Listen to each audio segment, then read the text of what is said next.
বড়াইগ্রামে সামাজিক নিরাপত্তা ও আইন শৃঙ্খলা রক্ষার্থে সুধী সমাবেশ অনুষ্ঠিত। নাটোর প্রতিনিধি শাহাবুল আলমের প্রতিবেদন। রাজশাহী রেঞ্জের ডিআইজি আলমগীর রহমান বলেছেন, যা খুশি তা করাকে স্বাধীনতা বলে না। আইনের বাইরে, ধর্মীয় রীতিনীতির বাইরে, সামাজিক রীতিনীতির বাইরে যা খুশি তা করাকে স্বাধীনতা বলে না। স্বাধীনতার নামে বিশৃঙ্খলা করলে তা আইন ও সমাজের চোখে অপরাধী।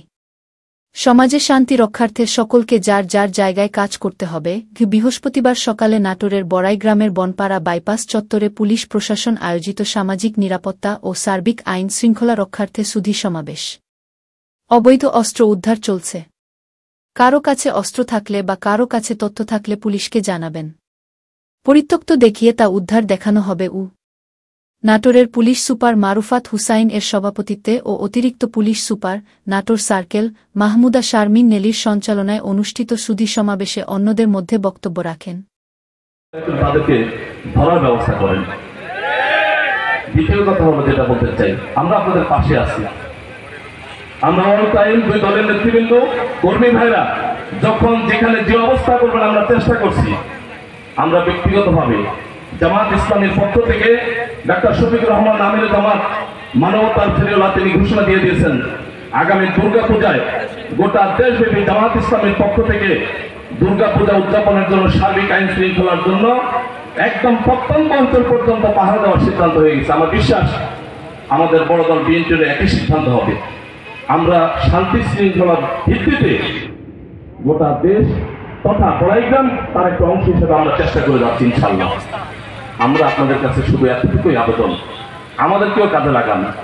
কিন্তু আপনারা বা এই থানার যারা আছেন তারা শুধু এখনো প্রেম প্রীতি ভালোবাসায় মুক্ত না থেকে একটু আমাদের হয়ে বড়াইগ্রামের সাধারণ মানুষের জন্য শান্তিময় একটা অবস্থান করেন। দ্বিতীয় কথা হলো, আমরা আজকে আপনারা কি সঠিকভাবে পাঠদান করতে পারছেন? আপনাদের নিয়োগগুলো কি সঠিকভাবে হয়েছে সব জায়গায়?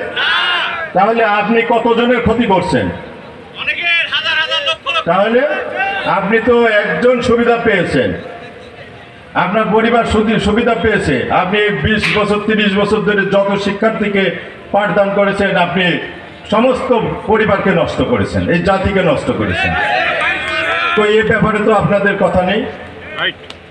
আপনার কি সিলেবাস ছিল? এটা কি পাঠযোগ্য সিলেবাস? এটাই যে পাঠ দিয়ে গেছে। আপনাকে এখন শ্রদ্ধা করে না কেন? ছাত্ররা শ্রদ্ধা করে না কেন? নিশ্চয় আপনি সেই রকম শ্রদ্ধা পাওয়ার মতো পাঠদান করেননি। আপনার আচরণই শ্রদ্ধা পাওয়ার মতো ছিল না।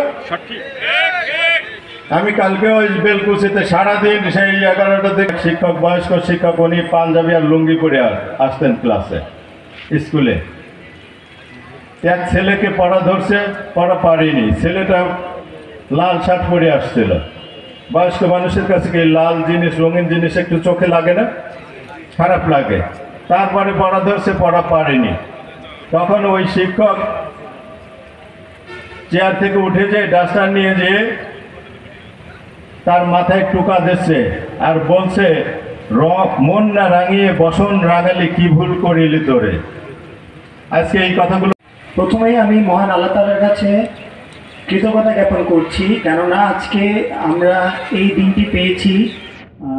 আপনারা পুলিশ প্রশাসন, সাধারণ জনগণ, সিভিল প্রশাসনের একাগ্রতার কারণে আজকে আমরা একটি সুন্দর দিন পেয়েছি। এই জন্য আমি মহান আল্লাহ তাআলার নিকট কৃতজ্ঞতা জ্ঞাপন করছি।